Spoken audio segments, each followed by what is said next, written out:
Okay, so I'm at Starbucks and I just came back from Walmart. Yeah, I've been watching these videos, they're reviewing the games and it's turning into this little joke about the micro SD card. That's not what you need. What you need to do when you go there to purchase your console is really simple.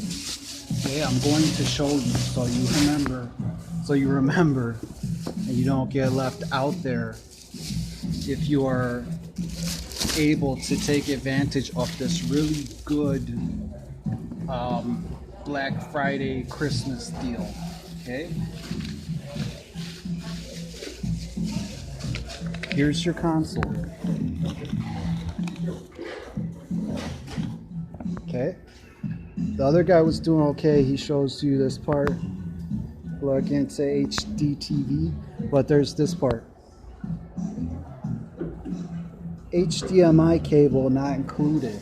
HDMI cable not included, right? So coming back over here, this one's $44.99. This one's $6.24 right now. It's a 4-foot HDMI cable.